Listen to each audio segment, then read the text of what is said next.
पर उन्होंने इतना ज्यादा पाप किया कि परमेश्वर को दुख हुआ कि उसने उन्हें बनाया था। उसने पृथ्वी पर से हर एक को मिटाने के लिए एक जल प्रलय भेजने का निर्णय किया। अन्य लोगों के समान नहीं था। नूह ने परमेश्वर से प्रेम किया और उसके आज्ञा का पालन किया। परमेश्वर ने नूह और उसके परिवार को जल प्रलय से बचाने का निर्णय किया। जल प्रलय के बारे में सावधान किया। उसने उसे एक नीची छत, 3 कोठरियों, 1 खिड़की और एक द्वार के साथ एक विशाल जहाज बनाने को कहा। आज्ञाकारिता में नूह ने इसका निर्माण किया। प्रत्येक जानवर की किस्मों में 2-2 करके लेने को कहा, एक नर, एक नारी। तब नूह, उसका परिवार और जानवर जहाज के अंदर गए। परमेश्वर ने द्वार को बंद कर दिया। रात तक बारिश आती रही।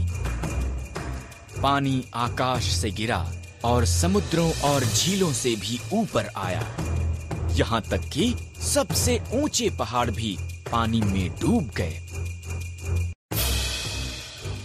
नूह, उसका परिवार और सभी जानवर बाढ़ के जल के ऊपर तैरते जहाज में सुरक्षित थे।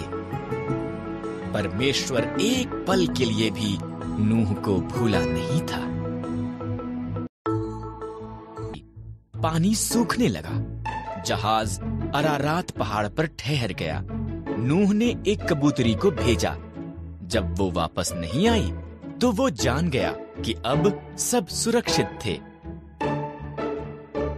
परमेश्वर ने उन्हें बाहर आने के लिए कहा। उसने आकाश में एक इंद्रधनुष को वादे के रूप में रखकर कहा कि वो कभी भी पूरी पृथ्वी को जल प्रलय द्वारा दोबारा नाश नहीं करेगा। मैं चाहता हूं कि तू हारान को छोड़े और किसी और देश में जाए। परमेश्वर ने अब्राहम को ये नहीं बताया कि हारान कहां पर था। मुझ पर भरोसा कर, परमेश्वर ने कहा। परमेश्वर ने कहा, और तेरी संतान एक बड़ी जाति बन जाएगी। कैसे? अब्राहम को आश्चर्य हुआ। उसकी पत्नी सारा बच्चे पैदा करने के लिए बहुत बूढ़ी थी। मुझ पर भरोसा कर, परमेश्वर ने कहा। अच्छा, परमेश्वर ने कहा, और तेरी संतान जितने आकाश में तारे हैं उससे ज्यादा होगी। वो पूरे संसार के लिए आशीष होंगे।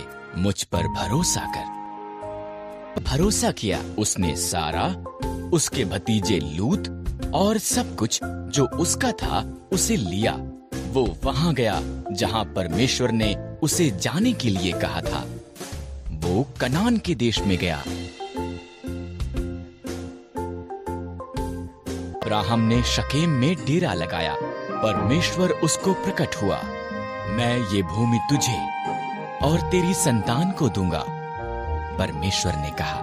अब्राहम ने परमेश्वर के लिए वहां एक वेदी बनाई। वादा की हुई भूमि पर यात्रा की। वो खुश था कि उसने परमेश्वर पर भरोसा किया था, इसलिए उसने एक और वेदी बनाई और उस सब के लिए परमेश्वर का धन्यवाद किया जो उससे वादा किया गया था।